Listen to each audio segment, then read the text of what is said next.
Revoltas da Primeira República. Giovanna Barrichello, turma M3B. A República Velha, período da história brasileira mais conhecido pelos historiadores como Primeira República, estendeu-se de 1889 a 1930.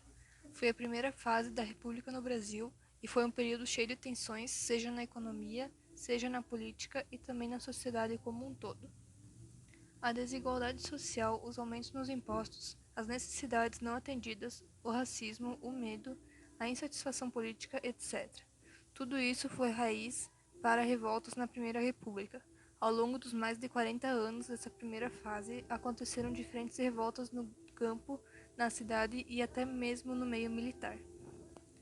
As 4 principais revoltas do período são Canudos, Contestato, Revolta da Vacina e Revolta da Chibata. A Guerra dos Canudos, de 1896 a 1897. A Guerra de Canudos aconteceu no sertão da Bahia, entre 1896 e 1897, e colocou o exército brasileiro contra os habitantes de um arraial chamado Belo Monte. O arraial era liderado por Antônio Conselheiro, um beato, líder religioso local, que se instalou na região em 1893, após participar de protestos contra o aumento de impostos que tinha acontecido desde a proclamação da República. O arraial, que ficou conhecido como Belo Monte, ficava às margens do rio Vaza Baris e já era habitado. Com a chegada de Antônio Conselheiro, o local cresceu e chegou a possuir cerca de 24 mil habitantes.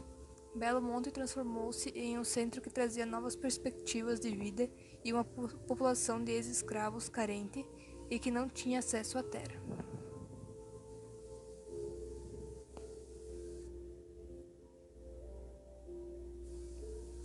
A atuação de Antônio Conselheiro como líder religioso também foi extremamente importante e responsável por atrair milhares de pessoas à procura do Beato, e isso fez com que Canudos um centro de romaria.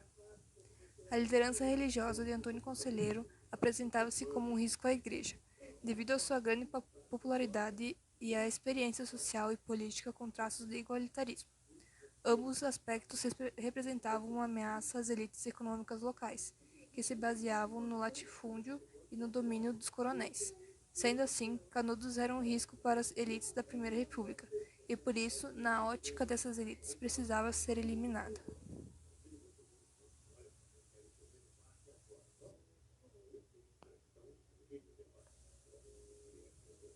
Assim foram organizadas expedições militares com o objetivo de destruir o arraial. A primeira expedição foi organizada pelo estado da Bahia e foi derrotada pela resistência formada em Canudos. A segunda e terceira expedições foram organizadas por tropas do exército e também foram derrotadas, tendo inclusive seu comandante morto em combate. Na quarta expedição, organizada a partir de abril de 1897, a tropa enviada era composta de cerca de 6.500 soldados, incluindo os oficiais, e equipados com armamentos modernos, incluindo canhões. O resultado final do Canudos foi Canudos arrasado. As tropas queimaram e dinamitaram o arraial e os prisioneiros foram degolados.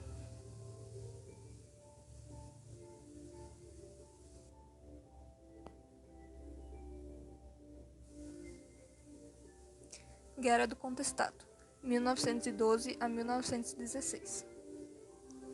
A Guerra do Contestado aconteceu em uma área disputada pelos estados de Santa Catarina e Paraná entre 1912 e 1916.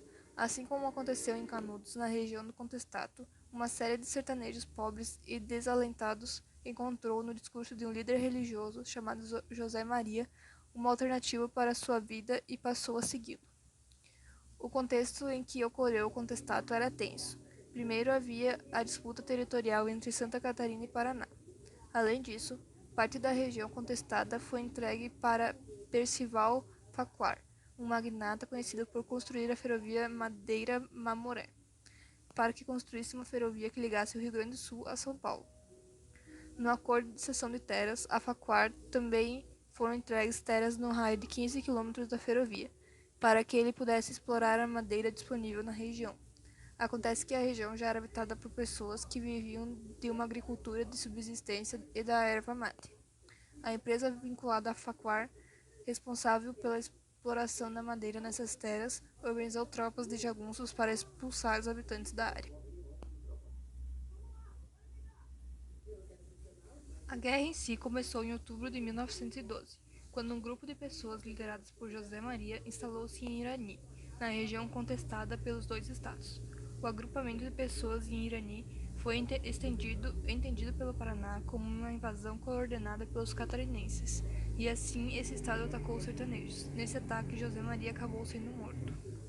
Após a morte de José Maria, o fervor religioso prosseguiu com os sertanejos fundando uma série de comunidades autônomas. A existência dessas comunidades era enxergada pelos coronéis locais como uma ameaça, e foi daí que se iniciou a repressão contra as comunidades autônomas formadas pelos sertanejos. A Guerra do Contestado estendeu-se até janeiro de 1916 e foi responsável pela morte de cerca de 10.000 pessoas. As comunidades autônomas foram destruídas e nas décadas seguintes foi realizado um processo de branqueamento daquela região.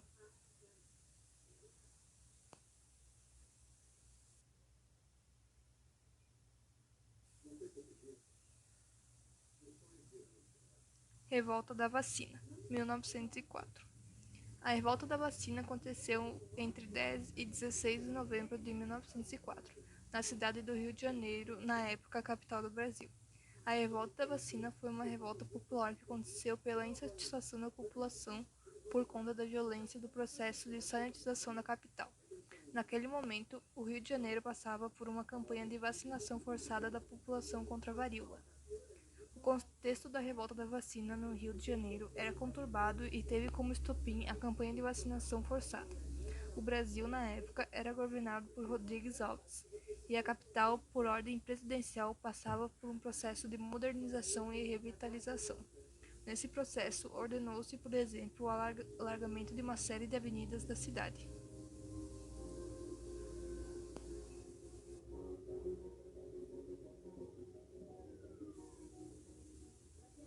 O processo de revitalização, por sua vez, acontecia às custas da desocupação de milhares de pessoas do centro do Rio de Janeiro. As desocupações aconteciam de maneira violenta e eram realizadas exatamente para dar lugar às obras de modernização e revitalização.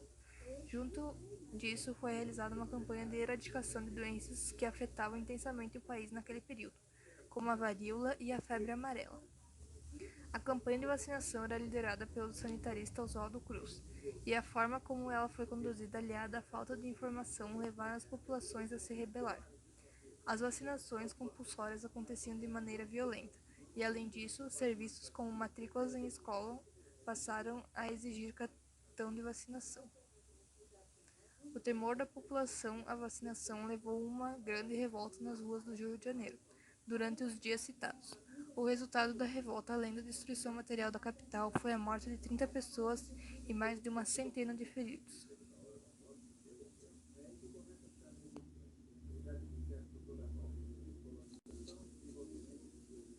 Revolta da Chibata, 1910. A revolta da Chibata aconteceu em 1910 e teve como estopim a insatisfação dos marinheiros negros contra os castigos físicos a que eram sujeitos na corporação. No começo do século XX, a Marinha Brasileira era uma instituição marcada pelo racismo, uma vez que os cargos mais baixos da corporação eram ocupados por negros e mestiços que eram punidos com chibatadas quando alguma regra era violada. Em 1910, os marinheiros já haviam manifestado sua insatisfação contra as chibatadas quando alguém era punido. O estopim para a revolta dos marinheiros aconteceu quando Marcelino Rodrigues Menezes foi punido com 250 chibatadas sem ter direito a tratamento médico. Os marinheiros, insatisfeitos com os castigos físicos, o racismo e a desigualdade social, rebelaram-se.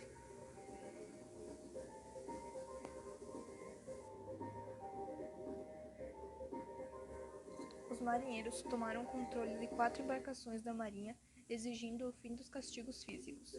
O líder dos revoltosos era João Cândido, conhecido também como Almirante Negro. Os membros da revolta redigiram um manifesto ao presidente Hermes da Fonseca e ameaçaram atacar o Rio de Janeiro caso não tivessem suas reivindicações atendidas. A revolta da Chibata foi duramente reprimida, com milhares de marinheiros sendo dispensados. Outros acabaram sendo presos, torturados e enviados para a Ilha das Cobras. enquanto outros ainda foram enviados para trabalhar em seringais na Amazônia. Muitos dos que foram enviados para os seringais foram fuzilados no trajeto.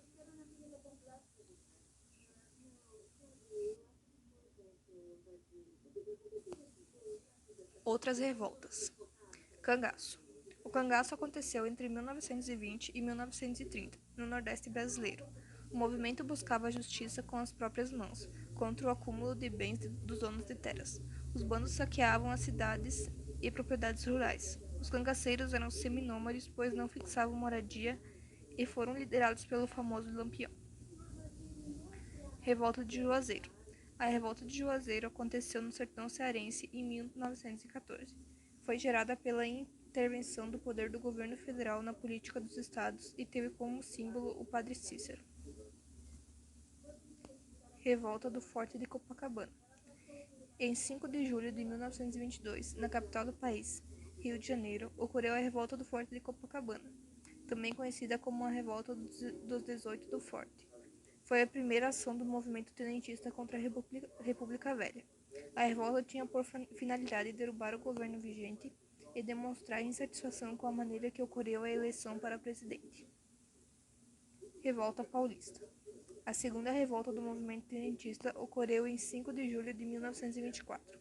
2 anos após o fracasso da revolta do Forte de Copacabana, a revolta paulista foi realizada sob a liderança do general Isidoro Dias Lopes.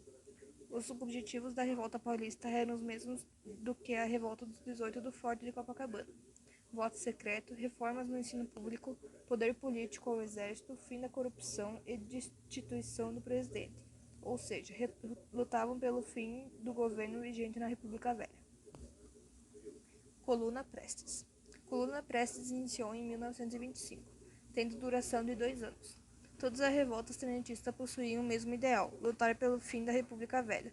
A particularidade da Coluna Prestes perante as demais revoltas é que foi a mais longa, com a duração de 2 anos, e seu objetivo era realizar um levante da população contra o governo vigente.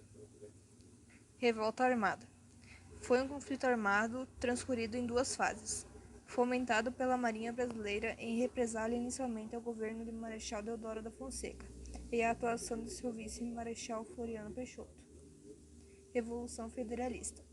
A Revolução Federalista aconteceu no Rio Grande do Sul, se deu início no ano de 1893 e perdurou até 1895, envolvendo os mais importantes grupos políticos. A República dava seus primeiros passos, 2 grupos pleiteavam o poder: o Partido Federalista, que agrupava a antiga nata do Partido Liberal da época do Império, comandado por Gaspar da Silveira Martins, e o Partido Republicano Rio-Grandense, do qual fazia parte os adeptos da República, e que era dirigido por Júlio de Castilhos, então governador. Essa tabela mostra uma comparação das revoltas urbanas com as revoltas rurais. São exemplos de revoltas urbanas: a revolta da vacina, a revolta da chibata, a revolta dos 18 do Forte de Copacabana e a greve dos operários. E revoltas rurais são Canudos, o Contestato, a revolta de Juazeiro e o Cangaço. Estas são algumas imagens que representam as revoltas menores.